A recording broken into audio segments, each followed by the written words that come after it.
អ្នកណាក៏ធ្លាប់ខុសគ្មានអ្នកណាម្នាក់ល្អ 100% ទេជាពុទ្ធជនតែងភ្លាត់ស្នៀតសាងកំហុសខ្លះមិនខានបើខុសត្រូវហ៊ានទទួលកំហុសសូមអភ័យទោសពីគេហើយតាំងចិត្តកែប្រែកុំទម្លាប់កិច្ចកែឬលាក់បាំងកំហុសអីមិនជារឿងល្អទេកំហុសចាត់ទុកជាមេរៀនតែកុំឲ្យខុសដដែលព្រះពុទ្ធទ្រង់ចាត់ទុកអ្នកចេះកែប្រែកំហុសថាជាបណ្ឌិត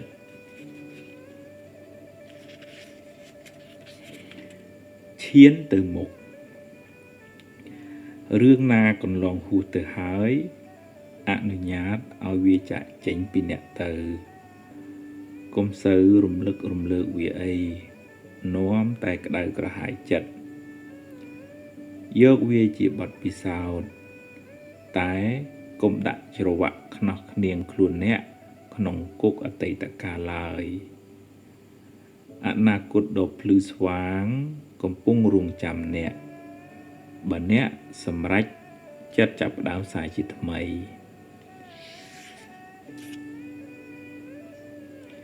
សន្សំភ្លើងអ្នកខ្លះសន្សំភ្លើងរាល់ថ្ងៃហើយចេះតែស្រែកថាក្តៅណាស់ភ្លើងកំហឹងភ្លើងច្រណែនភ្លើងគុំគួនភ្លើងស្ដាយភ្លើងភ័យភ្លើងរវើរវាយភ្លើងហួងហែងភ្លើងប្រកាន់ភ្លើងអំនួតបើភ្លើងនៅក្នុងចិត្តអ្នកច្រើនទោះបីនិមន្តលោកស្រោចទឹក100 វ៉ាត់ទៀតក៏មិនត្រជាក់ដែរ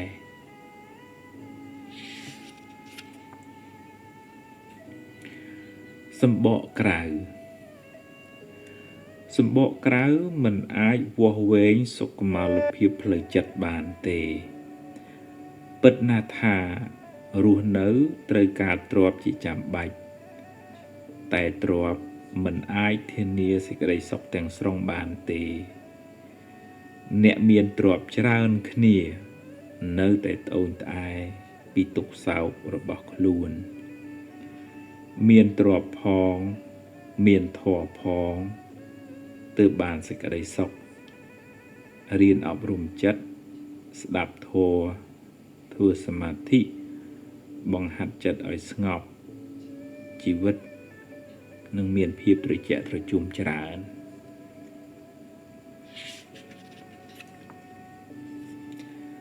ជៀសមិនរួច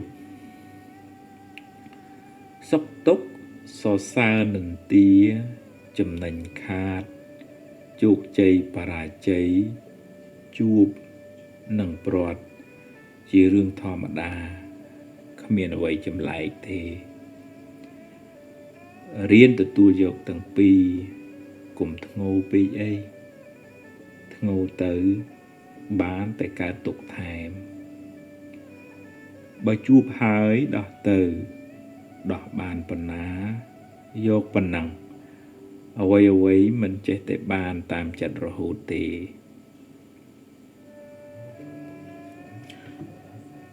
ទុកមិនទៀងដោយអ្វីផ្សេងទៀតដែរទុក្ខសោកនិងរឿងរ៉ាវមិនល្អទាំងឡាយដែលកើតឡើងហើយនឹងសាបរលាបទៅវិញបើអ្នកមិនសូវរំលឹករំលើកវារឿងណាហួសហើយអនុញ្ញាតឲ្យវាចាក់ចេញពីអ្នកទៅអ្នកអាចយកបញ្ហានោះជាបទពិសោធន៍ជីវិតតែកុំដាក់ខ្នោះខ្លួនអ្នកក្នុងគុកអតីតកាលឡើយព្រមឲ្យវាចាក់ចេញពីអ្នកទៅកុំខាត់វាឲ្យនៅក្នុងចិត្តអ្នកយូរពេកឡើយ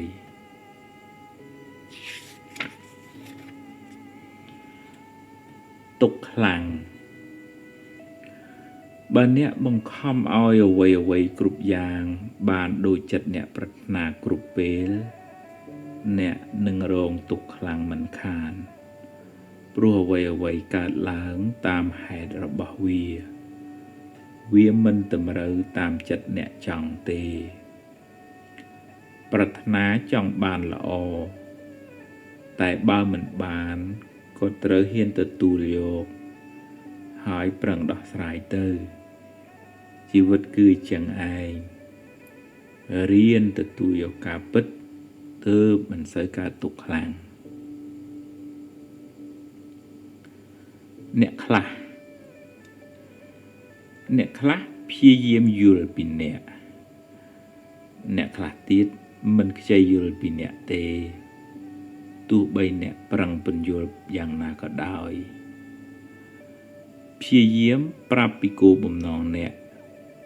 បើគេមិនចង់យល់ទេក៏កុំខូចចិត្តអីលើលោកនេះមានប្រភេទមនុស្សអ៊ីចឹងខ្លះដែរយើងមិនអាចបង្ខំគេឲ្យដូចយើងគិតបានទេ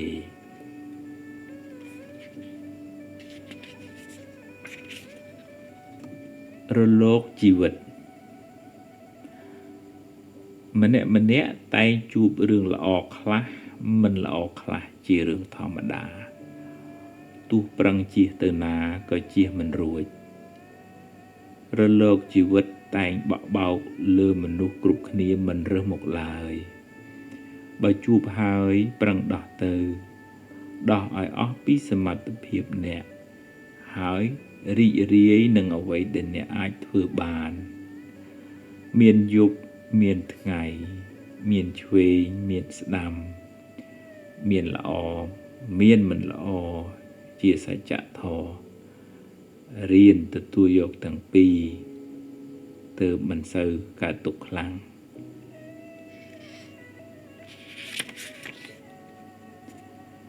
ចិត្តអនាថាចិត្តរវើរវាយច្រើនស្មុគស្មាញច្រើនទុក្ខក៏ច្រើនដែរខឹងច្រណែនស្អប់ភ័យព្រួយបារម្ភស្ដាយប្រកាន់ហួងហែងលោភលន់ធ្វើឲ្យចិត្តអ្នកខ្វល់ខ្វាយច្រើន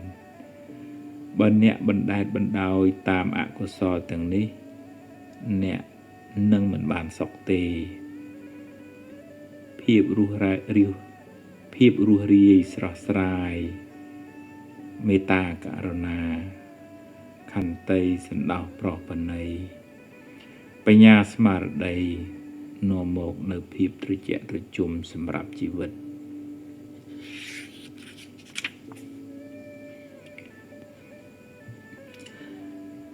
សេរីសួស្តីមួម៉ៅសេរីរត់ចេញរីករាយវិញសេរីរត់ចូលរៀនរីករាយទទួលថ្ងៃថ្មីយ៉ាងហោចណាស់អ្នកនៅមានជីវិតរស់នៅបន្តមួយថ្ងៃទៀតមានដៃមានជើងមានក្រុមគ្រួសារមានការងារធ្វើ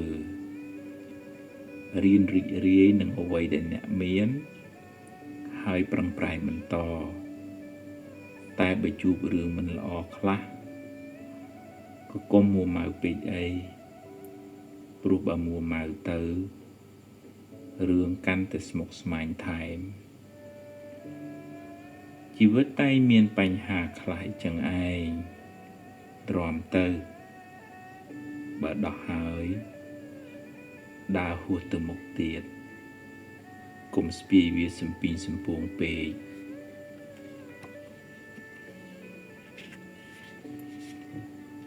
មួម៉ៅច្រើនព្រោះចូលចិត្តទាស់ចិត្តច្រើនអ្វីមិនចេះតែបានតាមចិត្តអ្នកចង់រហូតទេត្រូវយល់បើអ្នកឃើញថាមិនសមអ្នកនៅតែថាស្ដីតែគួររៀបចំចិត្តគំនិតឲ្យបានល្អមុននឹងថាស្ដីរៀនទទួលស្គាល់ការពិតរៀនយល់ដឹងពីអធ្យាស្រ័យរបស់មនុស្សរៀនអនុញ្ញាតឲ្យគេខុសពីយើងរៀនព្រមថាអ្នកមិនអាចបង្គាប់បញ្ជារឿងរ៉ាវគ្រប់បែបយ៉ាងបានទេ ថ្ងៃមានរាសីថ្ងៃដែលចិត្តអ្នករីករាយថ្ងៃដែលអ្នកបានធ្វើល្អដោយកាយវាចាចិត្តថ្ងៃនោះជាថ្ងៃមានរាសីខ្ពស់រាសីខ្ពស់អាស្រ័យលើបុណ្យដែលអ្នកបានសាងពីមុនមកនិងពេលបច្ចុប្បន្នមិនស្ថិតនៅលើមាត់គ្រូហៅថាទេសូមកុំផ្ញើហេងស៊យនៅលើសន្លឹកបៀឬពាក្យសម្ដីអ្នកដទៃឡើយ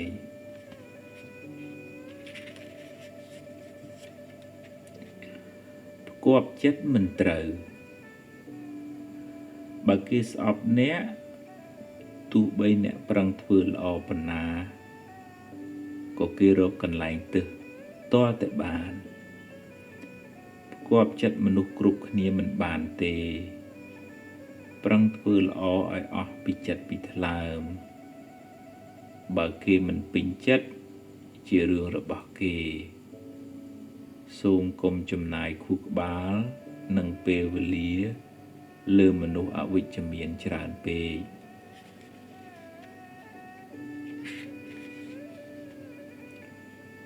បើអ្នកបាត់បង់អ្វីគ្រប់យ៉ាងគ្រប់យ៉ាងសូមកុំបាត់បង់ក្តីសង្ឃឹមព្រោះអ្នកនៅមានថ្ងៃនេះនិងថ្ងៃស្អែកសម្រាប់សាងជីវិតថ្មីអតីតកាលបានកន្លងហួសទៅហើយអនុញ្ញាតឲ្យវាចាកចេញពីអ្នកទៅអ្នកអាចយកវាជាបទពិសោធន៍ជាមូលដ្ឋានសម្រាប់ការចាប់ផ្ដើមសាជាថ្មីជោគវាសនាអ្នកនឹងបានប្រសើរបើអ្នកប្រឹងប្រែងពីថ្ងៃនេះតទៅ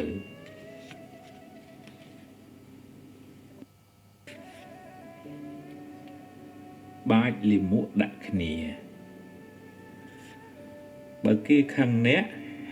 ហើយអ្នកខឹងគេវិញបើគេជេរអ្នកហើយអ្នកជេរគេវិញអ្នកទាំងពីរមិនសូវខុសគ្នាប៉ុន្មានទេប្រៀបបានដូចបាចលាមកដាក់គ្នាបុគ្គលពាលគិតថាការអត់ធន់ជាការចាញ់រីឯព្រះពុទ្ធសរសើរការមិនតបតដោយកំហឹងជាជ័យជំនះដ៏ធំធេងគឺឈ្នះកំហឹងនៅក្នុងចិត្តអ្នក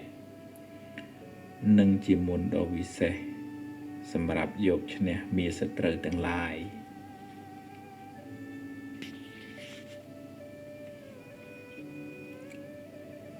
ជីវិតខ្ញុំជួបទុក្ខច្រើនម្ល៉េះត្រឹមត្រូវហើយជីវិតមានទុក្ខអីចឹងឯងគ្មានអ្នកណាជៀសរួចទេគេជួបរឿងគេយើងជួបរឿងយើងមិនដូចគ្នាទេកុំប្រៀបធៀបគ្នាអីប្រឹងដោះឲ្យអស់ពីលទ្ធភាពអ្នកទៅកុំត្អូញត្អែពេកត្អូញទៅបានតែការទុកថែមម្នាក់សុទ្ធតែធ្លាប់ធ្វើបាបខ្លះបុណ្យខ្លះហេតុដូច្នោះបានជាជួបរឿងល្អខ្លះមិនល្អខ្លះប្រឹងដោះស្រាយទៅរួចបន្តដំណើរទៅមុខទៀតចំណីខួរក្បាលព័ត៌មានដែលអ្នកនាំចូលមកក្នុងខួរក្បាលអ្នកមនុស្សដែលអ្នកនៅក្បែរជាប្រចាំនិងរបៀបគិតរបស់អ្នកផ្ទាល់មានឥទ្ធិពលខ្លាំងលើផ្លូវចិត្តរបស់អ្នកទម្លាប់រំលឹករឿងល្អអានឬមើលរឿងនាំឲ្យកើតចិត្តបុណ្យចិត្តកុសលនៅក្បែរមនុស្សមានគំនិតវិជ្ជមាននៅក្នុងកន្លែងជាទីសប្បាយនៃចិត្តរៀនគិតត្រូវសុខភាពផ្លូវចិត្តអ្នកនឹងបានរឹងមាំច្រើនមិនបានដោយប្រាថ្នា អ្វីមិនចេះតែបានតាមចិត្តអ្នកចង់រហូតទេមនុស្សមិនល្អគ្រប់10ទេគេមិនចេះតែធ្វើត្រូវចិត្តអ្នករហូតទេរឿងខ្លះមិនបានដូចបំណងអ្នកទេអ្វីកើតតាមហេតុរបស់វាបើអ្នកមានបុណ្យច្រើនមានបញ្ញាច្រើនការងារបានសម្រេចដូចបំណងច្រើនតែបើខ្សោយបុណ្យអ្នកពិតជាលំបាករៀនទទួលស្គាល់ការពិតកុំដាក់ក្តីសង្ឃឹមខ្លាំងពិតជាកើតទុក្ខខ្លាំង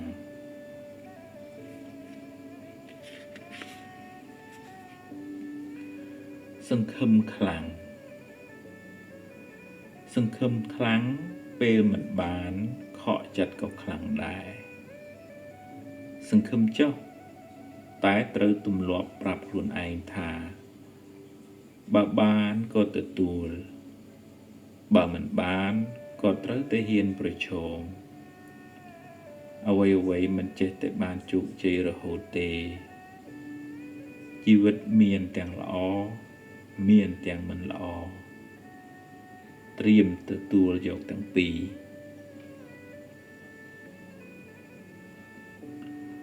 ផ្ញើសុខនៅខាងក្រៅ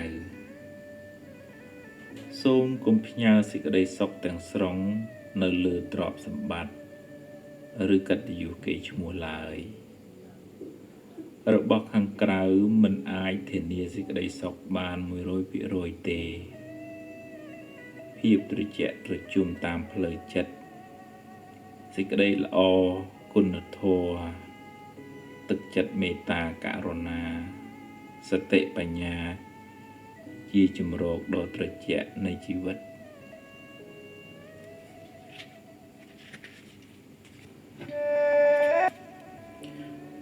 រវល់ពេកម្នាក់រវល់ណាស់រកថ្ងៃស្លាប់សឹងមិនបានអ្នកខ្លះប្រឹងពេកស្លាប់ទៅទាំងដៃទៅទេមិនបានធ្វើល្អអ្វីសោះជីវិតមិនទៀងទាត់ទេកុំចាំពេលនេះពេលនោះអីឆ្លៀតសាងល្អពីថ្ងៃនេះឲ្យហើយរៀនធ្វើទានរក្សាសិលស្ដាប់ធម៌ធ្វើសមាធិរឿយគ្រាន់បានជាទ្រព្យជាប់តាមខ្លួន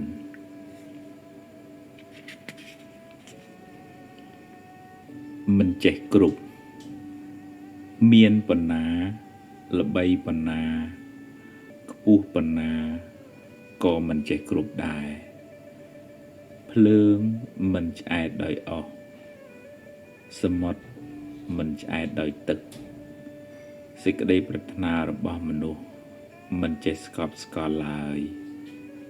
សូមកុំបណ្ដោយឲ្យចិត្តលោភលន់ចិត្តប្រៀបធៀបចិត្តច្រណែនដឹកនាំអ្នកឲ្យក្រវល់ក្រវាយក្តៅក្រហាយរកសុខមិនឃើញឡើយអ្នកនៅតែប្រឹងរកតែរកដោយសុចរិតបានមកជាទ្រព្យត្រជាក់ហើយរៀនរីករាយនឹងអ្វីដែលអ្នកមានហើយបើគេមានជាងអ្នករៀនត្រេកអរនឹងគេទៅមិនដូច្នោះទេអ្នកនៅតែខ្វះរហូតដល់ថ្ងៃស្លាប់ធ្ងន់ណាស់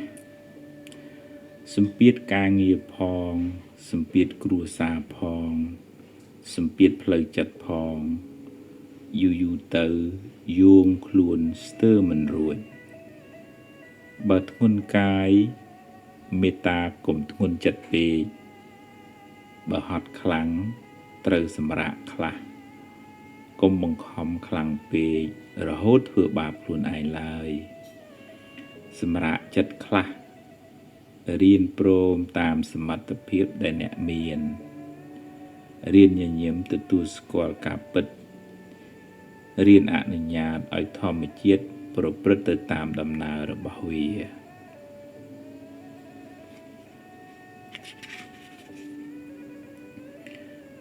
ជ្រើសរើស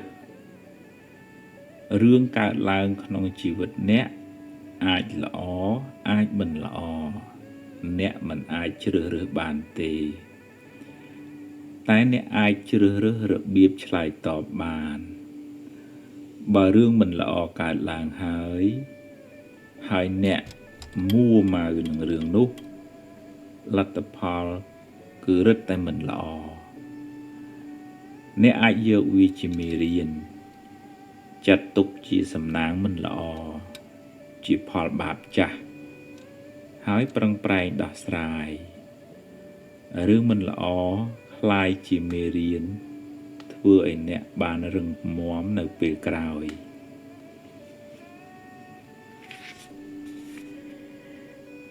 ឆេះបេះដូង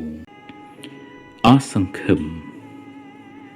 អ្នកអស់សង្ឃឹមភិកច្រើនឲ្យតម្លៃជីវិតខ្លួនឯងស្មើនឹងអ្វីដែលបានកើតឡើងហើយដកតម្លៃជីវិតបច្ចុប្បន្ននិងជីវិតអនាគតចេញគេបានដាក់ច្រវាក់ខ្នោះឃ្នៀងខ្លួនឯងឲ្យនៅក្នុងគុកអតីតកាលតែបើគេគ្រាន់តែចាក់ចេញពីគុកអតីតកាលបន្តិចគេនឹងបានឃើញពន្លឺស្វាងស្វ័យនៃបច្ចុប្បន្ននិងអនាគតមិនខានជីវិតអតីតកាលបានស្លាប់បាត់ទៅហើយគ្មានតម្លៃអ្វីទៅដេកស្ដាយស្រណោះឡើយតែអ្នកអាចយកវាជាបទពិសោធន៍បានហើយក៏គ្មានអីត្រូវព្រួយបារម្ភហួសហេតុពេកពីជីវិតអនាគតដែរតែត្រូវរស់នៅដោយក្តីសង្ឃឹមញញឹមព្យាយាមបំពេញការងារឲ្យអស់ពីសមត្ថភាពពេលបច្ចុប្បន្នបើអ្នកនៅតែបន្តក្រៀមក្រំទៀតបច្ចុប្បន្នក៏ក្រៀមក្រំអនាគតក៏រឹតតែក្រៀមក្រំទោះបីរស់នៅបានមួយថ្ងៃទៀតក៏រស់ដោយក្តីសង្ឃឹមដោយភាពស្រស់ស្រាយដោយទឹកចិត្តល្អដោយគុណធម៌ដែរសូមកុំស្លាប់មុនពេលអស់អាយុឡើយ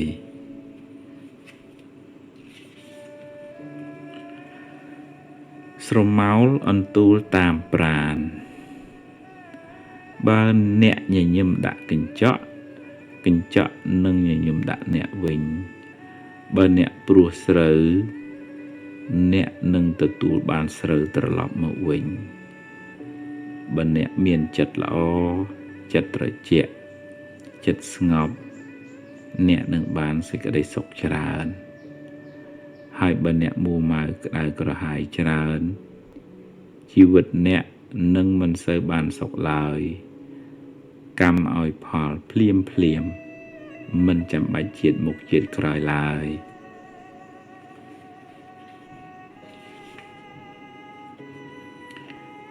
ម្យ៉ាងទៀតជីវិតនេះក៏មានឥទ្ធិពលពីកម្មចាស់ដែរអ្នកខ្លះធ្វើតែល្អតែបែរជាជួបរឿងមិនល្អទៅវិញមិនដឹងថាបានសាងបាបកម្មអ្វីខ្លះពីមុនមកសូមកុំអស់សង្ឃឹមហើយកុំយល់ច្រឡំថាធ្វើបុណ្យតែទៅជាបានបាបឲ្យសោះរឿងអាក្រក់ជាផលនៃបាបកម្មចាស់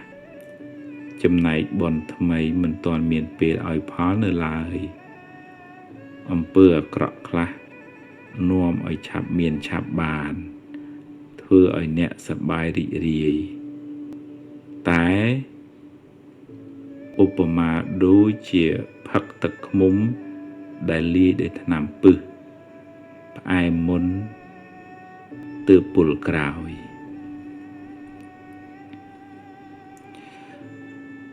ឈឺមិនដឹងខ្លួនឆេវឆាវច្រើនអន់ចិត្តច្រើនស្មុគស្មាញច្រើនគិតច្រើនពិបាកចិត្តច្រើនយូរទៅคล้ายជាជំងឺផ្លូវចិត្តដោយមិនដឹងខ្លួនរហូតដល់ថ្នាក់បញ្ជាចិត្តលែងបានជីវិតអ្នកនឹងវិលវល់រកសុខមិនឃើញឡើយ រាងកាយហាក់ដូចជាស្ពឹកស្រពន់មិនចង់ធ្វើអីចិត្តមិនលុះមិនស្ទុះស្ទាពេលខ្លះទៅជាភ័យខ្លាចគ្រប់រឿងណាមិនគួរភ័យក៏ភ័យដែរមិនចង់គិតទេតែចេះតែគិតហើយគិតចេញតែរឿងខុសប្រហែលជាដល់ពេលដែលអ្នកត្រូវសម្រាកពីការងារខ្លះបន្ថយសម្ពាធខ្លះមានពេលលំហែខួរក្បាលខ្លះរៀនផ្ដល់សេចក្តីស្រឡាញ់ឲ្យខ្លួនឯងរឿយមានស្មារតីហៅចិត្តមកនៅក្នុងកាយមកគិតរឿងបច្ចុប្បន្នរឿងល្អរឿងនាំឲ្យចិត្តសប្បាយកុំសូវនឹកដល់រឿងក្តៅក្រហាយកុំស្ដាយអីហើយក៏កុំព្រួយពេកអីជួបរឿងណាដោះរឿងនឹងទៅកុំបង្កើតរឿងសប្បនិមិត្តមកបន្លាចចិត្តខ្លួនឯងអីបើមានពេលរៀនធ្វើសមាធិខ្លះផងវាជារឿងលំបាកវឹកហាត់ចិត្តនេះណាស់តែអ្នកត្រូវតែព្យាយាមបន្តិចម្ដងព្យាយាមជួយខ្លួនឯងឲ្យបានប្រសើរឡើងវិញ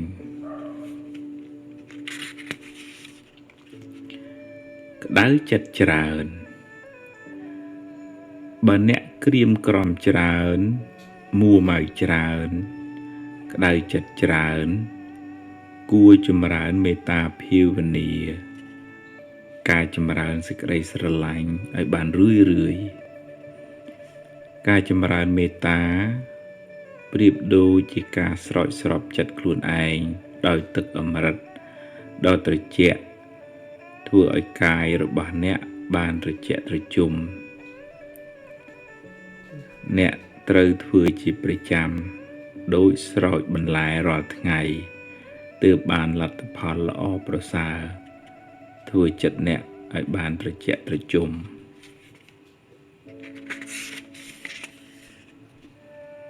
មេត្តាភាវនាការចម្រើនសេចក្តីស្រឡាញ់អង្គុយព័ទ្ធភ្នែនដាក់ជើងស្ដាំលើជើងឆ្វេងដៃស្ដាំលើដៃឆ្វេងតម្កល់កាយឲ្យត្រង់ឬក្នុងឥរិយាបថណាមួយក៏បានហើយតាំងចិត្តផ្សាយមេត្តាចំពោះខ្លួនឯងរឿយថាអហង្សុខិតោហោមិនិតទុក្ខោសូមឲ្យខ្ញុំបានសុខរួចផុតពីទុក្ខសូមឲ្យខ្ញុំបានសុខរួចផុតពីទុក្ខ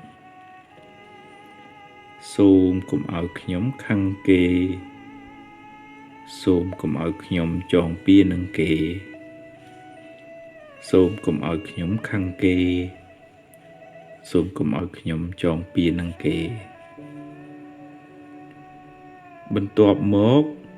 រៀនផ្សាយមេត្តាដល់មនុស្សជាទីស្រឡាញ់របស់អ្នកនិងសពសត្វទាំងអស់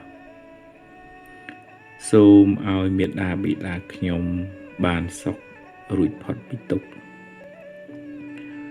សូមឲ្យលោកគ្រូអ្នកគ្រូខ្ញុំបានសុខរួចផុតពីទុក្ខសូមឲ្យញាតិមិត្តរបស់ខ្ញុំបានសុខរួចផុតពីទុក្ខសូមឲ្យសពសត្វទាំងអស់បានសុខរួចផុតពីទុក្ខ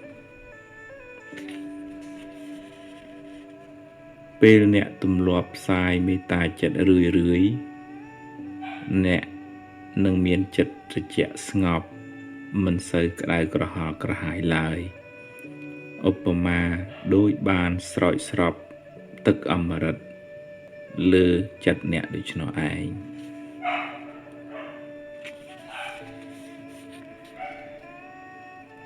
ចិត្តរវើរវាយច្រើនចិត្តតែងត្រិះរិះរឿងផ្សេងហើយបើអ្នកបណ្ដែតបណ្ដោយ ចិត្តយូរទៅវានឹងគិតរឿងច្រើនរវើរវាយច្រើនស្មុគស្មាញក៏ច្រើនដែរលំហាត់ដង្ហើមឬហៅថាអាណាបានសតិជាវិធីសាស្ត្រដ៏ល្អមួយសម្រាប់ទាញចិត្តអ្នកឲ្យមានលំនឹងឲ្យផ្ចង់លើអារម្មណ៍តែមួយបង្ហាត់ចិត្តឲ្យនៅនឹងខ្លួនអ្នកឲ្យបានច្រើនកុំឲ្យវាដើររហេតរហូតពេកបើអ្នកបានធ្វើជាប្រចាំចិត្តអ្នកនឹងបានរឹងមាំមិនសូវឆេវឆាវនិងរវើរវាយច្រើនឡើយ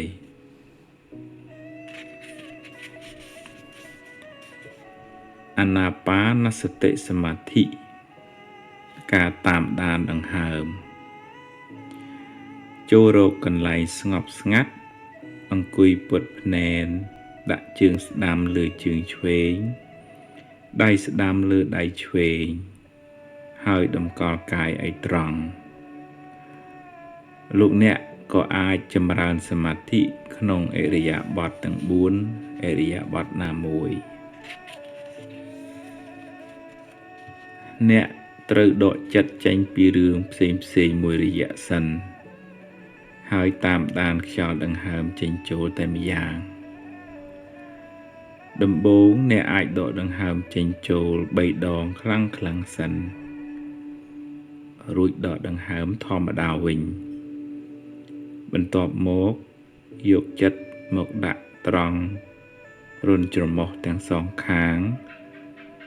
នៅលើរឹមបបូរមាត់ព្យាយាមតាមដានដង្ហើមចេញនិងដង្ហើមចូលតែសូមកុំប្រឹងកុំមានសភាពតានតឹង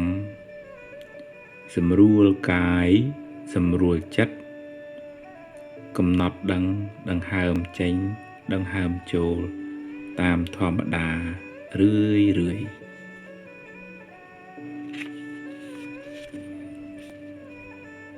ការកំណត់ដឹងនៅដង្ហើមចេញវែងកំណត់ដឹងថាដង្ហើមចេញវែងដង្ហើមចូលវែងកំណត់ដឹងថាដង្ហើមចូលវែងដង្ហើមចេញខ្លីកំណត់ដឹងថាដង្ហើមចេញខ្លីដង្ហើមចូលខ្លី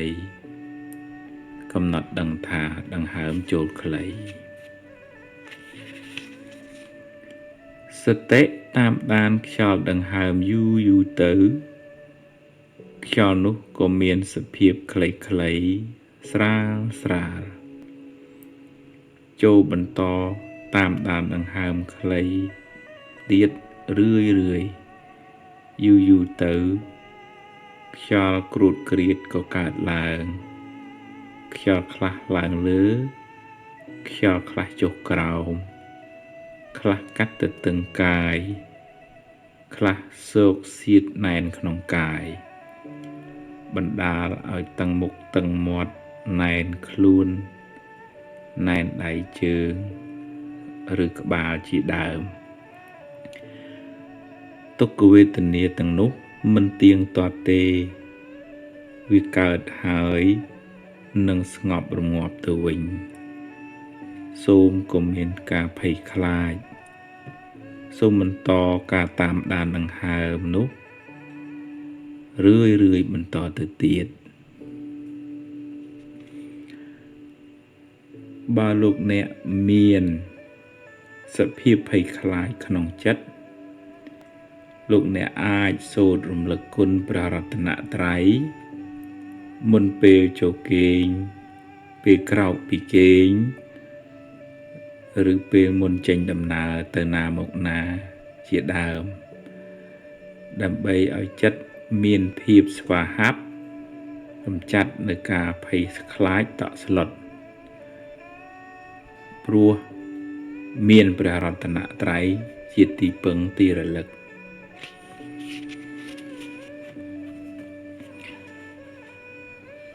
បើលោកអ្នក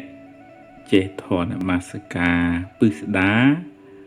លោកអ្នកអាចសូត្ររំលឹកគុណព្រះរតនត្រ័យជាប្រក្តីតែបើមិនចេះពិស្ដាទេអាចសូត្រត្រឹមនមោតស្សៈភិក្ខវៈតោអរហតោសម្មាសម្ពុទ្ធស្សៈឬក៏ពុទ្ធាំសរណង្កិច្ឆាមិធម្មំសរណង្កិច្ឆាមិសង្ឃំសរណង្កិច្ឆាមិជាការដល់នៅព្រះរតនត្រ័យជាទីពឹងទីរលឹកប៉ុន្តែគួរចងចាំថាគួរសូត្រឲ្យបានយ៉ាងតិច3ដងដើម្បីជាការដាស់តឿនខ្លួនឯងក្នុងពេលកំពុងសូត្រផ្ដោតចិត្តផ្ដោតស្មារតីនឹកដល់គុណព្រះពុទ្ធព្រះធម៌ព្រះសង្ឃចិត្តអ្នកនឹងមានទីពឹងនឹងជួយចិត្តអ្នកមិនឲ្យមានការភ័យខ្លាច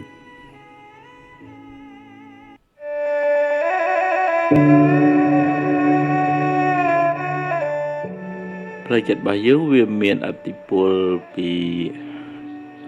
រឿងខាងក្រៅដូចថាមនុស្សនៅជុំវិញខ្លួនបញ្ហាដែលកើតឡើងក្នុងជីវិតការបែកបាក់ព្រាត់ប្រាសបញ្ហាលុយកាក់កូនចៅឬក៏គ្រោះថ្នាក់ឧបទ្ទវហេតុណាមួយដែលកើតឡើងវាដាក់សម្ពាធមកលើផ្លូវចិត្តយើងអ្នកខ្លះបាក់ធ្លាក់ក្រឹបតែម្ដងងើបលែងចង់រួចរហូតដល់គិតខ្លីទៅទៀតក៏មានដែរបើឥទ្ធិពលដែលខ្លាំងមកលើផ្លូវចិត្តរបស់យើងគឺអាការសន្សំឧបនិស្ស័យរឿយឧទាហរណ៍ថាអ្នកនឹងជួយចិត្តតូចចិត្តអន់ចិត្តបបាក់ចិត្តគិតច្រើនដំបូងឡើយវាអត់អីទេវានៅអាចទប់ទល់បានប៉ុន្តែយូរទៅវាធ្ងន់ទៅដូចយើងសំលុយក្នុងធនាគារយូរខ្លាយទៅជាមហាសេដ្ឋីមួម៉ៅមហាសេដ្ឋីខឹងមហាសេដ្ឋីគិតច្រើនវាដោយសារយើងសំយូរទៅវាធ្ងន់វាមកសន្ធិដ្ឋនៅក្នុងចិត្តយើងឬក៏រឿងដែលកើតឡើងក្នុងគ្រួសារប្តីប្រពន្ធឆ្លោះប្រកែកកូនមិនស្ដាប់ប្រកបមួម៉ៅក្តៅក្រហាយរឿងហ្នឹងវាដដែលទៅក៏វាធ្វើឲ្យប៉ះពាល់ផ្លូវចិត្តនឹងខ្លាំងដែរនៅក្នុងធម៌លោកហៅបកតោបនិស្សយបច្ច័យអាការរស់នៅជាប្រចាំថ្ងៃហ្នឹងក៏វាមានឥទ្ធិពលលើផ្លូវចិត្តយើងខ្លាំងណាស់អញ្ចឹងតើយើងរៀនដោះស្រាយរឿងខាងក្រៅយើងជួបយើងដោះស្រាយទៅហើយរឿងណាហួសហើយក៏ហួសហើយទៅហើយរឿងណាដែលមិនទាន់មកដល់ចាំស្អែកចាំជួបរៀបចំធ្វើកិច្ចការងារណាឲ្យដែលត្រូវធ្វើក្នុងថ្ងៃហ្នឹងធ្វើឲ្យហើយទៅហើយយើងមិនអាចកែរឿងខាងក្រៅបានទាំងស្រុងទេយ៉ាងឧទាហរណ៍ថាបើយើងនិយាយណែនាំប្រាប់គេកុំឲ្យយើង expect សង្ឃឹមថាគេធ្វើតាមចិត្តអញចង់ត្រូវតែធ្វើតាមអញថា100%កាលណាយើងសង្ឃឹម 100% អញ្ចឹងពេលរឿងនឹងវាមិនបានពេលគេមិនធ្វើតាមចិត្តយើងទៅវាកើតទុក្ខខ្លាំងអញ្ចឹងរឿងធម្មជាតិខាងក្រៅយើងមានតែសម្របសម្រួលផ្លូវចិត្តយើងនៅតែថានៅតែស្ដីនៅតែប្រាប់ណែនាំបើនិយាយពីដើមឈើបន្លែវិញយើងនៅតែស្រោចទឹកនៅតែចាក់ជីអញ្ចឹងដាក់ជីអញ្ចឹងប៉ុន្តែយើងមិនអាចសង្ឃឹមថាដើមស្វាយនឹងត្រូវតែផលិតផ្លែឲ្យបាន10តោនអាហ្នឹងយើងមិនអាចសង្ឃឹមអញ្ចឹងបានទេវាមានហេតុគ្រប់គ្រាន់វាបានច្រើនទៅភ្លៀងគ្រប់គ្រាន់មានទឹកទៅបានផលច្រើនបើអត់ទៅក៏វាផលតិចអញ្ចឹងទៅអញ្ចឹងវាមានហេតុរបស់វាអញ្ចឹងផ្លូវចិត្តរបស់យើងអាច adjust អាចសម្របសម្រួលនឹងរឿងខាងក្រៅបានហើយតើយើងថែរក្សាសុខភាពខាងក្នុងខ្លួនយើងដែរទាំងសុខភាពផ្លូវកាយទាំងសុខភាពផ្លូវចិត្តញ៉ាំគេងហាត់ប្រាណមានពេលសម្រាកសម្រានក កុំឲ្យធ្វើការងារហួសហេតុយើងដូចថាធ្វើបាបខ្លួនឯងហ្នឹងដូចថាវាបាក់ទាំងផ្លូវកាយវាបាក់ទាំងផ្លូវចិត្តវាប្រទាញគ្នាហើយមានពេលសម្រាប់គ្រួសារប្តីប្រពន្ធកូនចៅមានទំនាក់ទំនងល្អជាមួយបងប្អូនយើងមិនដូចថាមិនមានភាពរកម្មរកុសផ្លូវចិត្តនឹងទេយើងធ្វើម៉េចចេះអត់ឱនយោគយល់កុំឲ្យប្រកាន់ណាប្រកាន់ខ្លាំងម្ដាយឪពុកភាគខ្លះហ្នឹងក៏មានបញ្ហាផ្លូវចិត្តដោយសារកូនណាកូនខ្លះក៏មានបញ្ហាផ្លូវចិត្តដោយសារឪពុកម្ដាយដែរដោយសារយើងមិនបានរក្សាទំនាក់ទំនងហ្នឹងឲ្យកក់ក្ដៅវាទៅជារឿងមួម៉ៅរឿងល្អូរទាំច្រើនវាធ្វើឲ្យចិត្តហ្នឹងវាអត់សុបាយតែអត់សុបាយយូរទៅកើតជាបញ្ហាហ្នឹងឯងហើយយើងរៀនពិចារណាអប់រំផ្លូវចិត្តខ្លួនឯងមានខន្តីមានអត់ធន់មានអត់ឱនអធ្យាស្រ័យមានសតិតាមដានគ្រប់គ្រងចិត្តហ្នឹងបើវាដើរផ្លូវត្រូវក៏ជួយជំរុញឲ្យវាដើរក្នុងផ្លូវត្រូវគិតរឿងល្អធ្វើបុណ្យធ្វើកុសលចេះត្រេកអរជាមួយនឹងជោគជ័យអ្នកដទៃចេះជួយសង្គ្រោះអីចឹងដឹងថាអូចិត្តនឹងល្អអញ្ចឹងជំរុញឲ្យវាទៅល្អបានបើវាមួម៉ៅខឹងស្អប់គុំគួនក៏យើងដឹងថាអូចិត្តនឹងមិនល្អមួម៉ៅចំណែននឹងទៀតសិតតែក្រុមពួកចោបពួកបិសាចមកលួចប្លន់សេចក្តីសុខពីយើងអញ្ចឹងស្មារតីនឹងទៅតាមមើលក្រុមល្អមិត្តភក្តិល្អនិងក្រុមពួកចោហ្នឹងអញ្ចឹងយើងដេញពួកចោហ្នឹងឲ្យមានបញ្ញាទៅជាមួយដូចថាបើខឹងក៏មិនផ្លែទៅកុំខឹងអីខឹងទៅវាក្តៅទៅខ្លួនឯងមនុស្សហ្នឹងអញ្ចឹងមិនកុំប្រកាន់គាត់អីអូកុំចំណែនគេអីបនរបស់គេទេគេបានមកអញ្ចឹងអបអសាទរគេវិញទៅបញ្ញាមកពយល់ខ្លួនឯងមិនឲ្យកើតទុកអញ្ចឹងហើយរឿងណាហួសហើយជារឿងមិនល្អទេចាត់ទុកថាជាផលបាបតែយើងទៅមុខទៀតមិនទេអន្តាយសម្មេមសមាមច្រើនណាអញ្ចឹងយើងអត់សូវមានសម្ពាធផ្លូវចិត្តទេយើងរៀនទទួលស្គាល់ការពិតថាបើរឿងវាអញ្ចឹងឲ្យដោះស្រាយឲ្យទៅបន្តិចម្ដងបើមនុស្សហ្នឹងតែអញ្ចឹងខ្ញុំប្រឹងជួយក្នុងនាមជាម៉ែជាឪជាបងហ្នឹងខ្ញុំជួយអស់ប៉ុណ្ណឹងហើយគាត់មានឧបនិស្ស័យរបស់គាត់ខ្ញុំមិនអាចទាញមកបានទេអញ្ចឹងយើងស្វែងយល់អំពីដំណើរនៃធម្មជាតិទៅយើងអត់សូវបខំឲ្យគេតាមយើងទាំងអស់អត់សូវបខំឲ្យរឿងត្រូវតាមចិត្តយើងទេយើងរៀនមានបញ្ញាស្វែងយល់ទៅយើង